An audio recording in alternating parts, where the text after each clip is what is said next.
नमस्कार, मैं अमर खान। कैसे हैं आप सब? मुझे उम्मीद है आप और आपका परिवार खुश होगा, तंदुरुस्त होगा। मैं हमेशा भगवान से और खुदा से दुआ करता हूं कि आप खुश रहें, तंदुरुस्त रहें और देश की तरक्की में अपना योगदान देते रहें। सबसे पहले आज मैं यूट्यूब परिवार से, अपने यूट्यूब चैनल वालों से माफ़ी मांगता हूं कि किन परेशानियों की वजह से मैं 5-7 दिन तक कोई वीडियो नहीं बना पाया। आज मैं फिर आपके सामने आया हूं। मुझे रात पता लगा कि सैफ अली खान पर हमला हो गया। मैं पहले अपने वीडियो में कहता रहा हूं इस बात को कि देश के अंदर जो नौजवान है या अधेड़ उम्र के लोग हैं, वो इस तरह की सोच में कैसे पड़ जाते हैं कि हम किसी को मारकर पैसा लूट लेंगे, मारकर उसको हमें खुशी मिल जाएगी। ये सारी चीजें जन्म लेती हैं आपकी परवरिश से, आपके माहौल से, आपके एजुकेशन से, आपके सर्कल से। यदि देश का हर आदमी पढ़ा लिखा होगा, तंदुरुस्त होगा, अपने परिवार से मिलजुल कर रह रहा होगा, रिश्तों की इज्जत करना जानता होगा, रिश्तों को निभाना जानता होगा, तो इस तरह का कदम उठाने से पहले 10 बार वो सोचेगा। अचानक पता लगा कि रात को 2 बजे सैफ अली खान के घर पे कोई गया और पहले उसकी मेड से वो झगड़ा करता रहा। आवाज सुनकर जब सैफ अली खान बाहर आए तो सीधा सैफ अली खान पर टूट पड़ा। इसका हम अंदाजा ये लगा सकते हैं कि लोग डिप्रेशन में हैं क्या, लोग इतने परेशान हैं क्या कि किसी भी नामचीन इंसान के घर में इतनी आसानी से घुस सकते हैं, या प्री प्लान कर रखा है, या इस बात को बिजनेस बना रखा है कि हमें किसी को मारना है, मारकर पैसा लूटना है, उससे अपना घर चलाना है। आप पुराने उदाहरण उठाकर देख लीजिए, जिसने भी हराम के पैसे से अपने घर को चलाने की कोशिश की है, उसके घर में ना तो बरकत मिलेगी आपको, ना खुशी मिलेगी, ना बच्चे ही प्रॉपर तरीके से उसके मिलेंगे। कहने का मतलब, कोई बच्चा अपंग हो जाता है, कोई निठल्ला हो जाता है, कोई गलत रास्ते पर पड़ जाता है।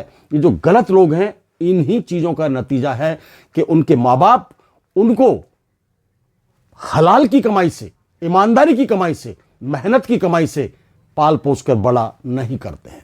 वो इधर से पैसा उठाते हैं गलत तरीके से, उधर से उठाते हैं, किसी को मारते हैं, किसी को पीटते हैं, किसी को सताते हैं, उस पैसे से वो अपने घर को चलाते हैं। तो घर में सुकून कैसे होगा, उनके दिल और दिमाग कैसे बड़े होंगे।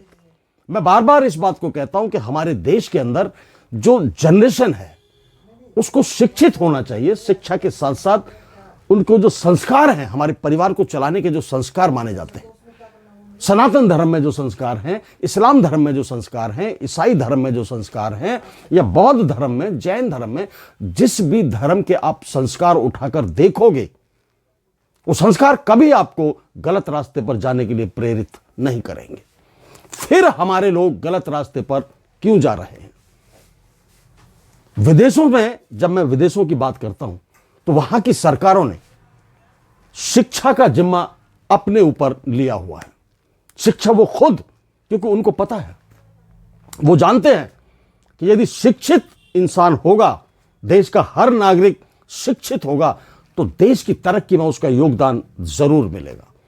अनपढ़ आदमी देश के लिए खतरनाक है।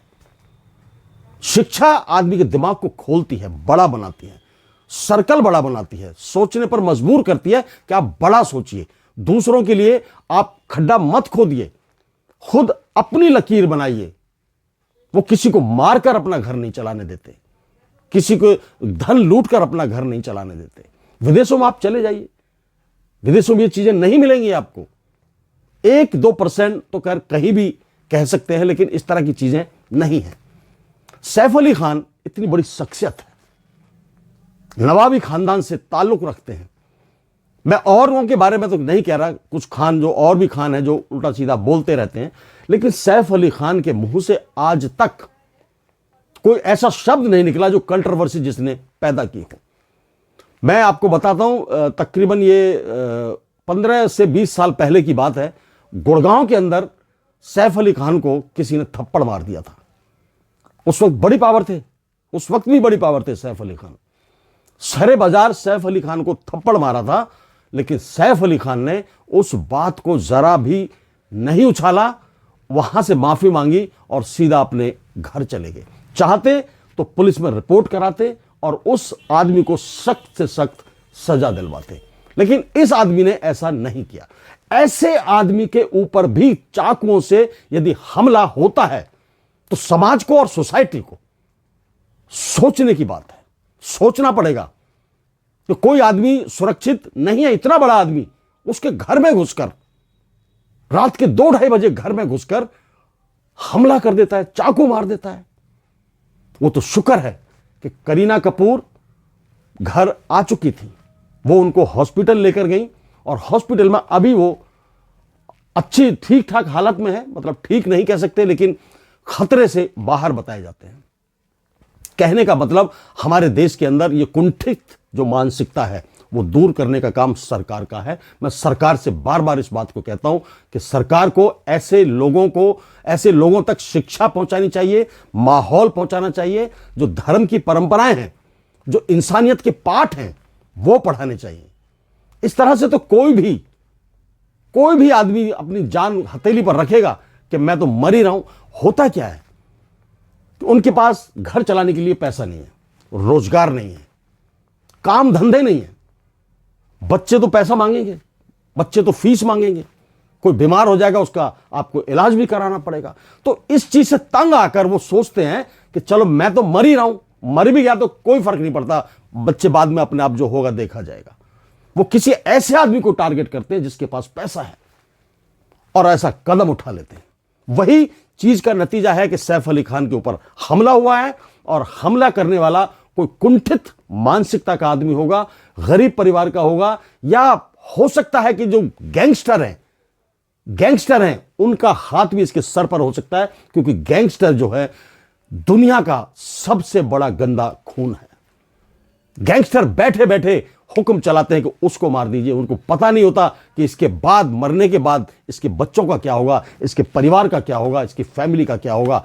पैसा लिया, किसी को चलते चलते मार दिया, बड़े खुश होते हैं।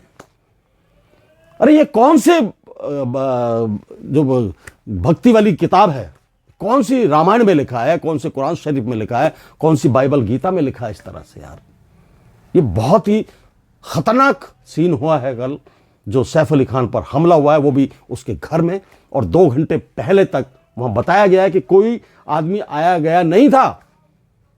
इसका मतलब 2 घंटे पहले से ही घात लगाकर बैठा था कि रात का टाइम हो जाएगा, सुनसान टाइम हो जाएगा और मैं सैफ अली खान पर हमला कर दूंगा, या तो इसे मार दूंगा तो मुझे बाहर वालों ने जिन्होंने भेजा है वो मुझे पैसे दे देंगे, या मैं इसे मारकर इसके घर से पैसे लूट कर चला जाऊंगा। ये मानसिकता देश को खोखला करती है, देश को खराब करती है, देश के लोगों से भाईचारे से विश्वास उठाती हैं।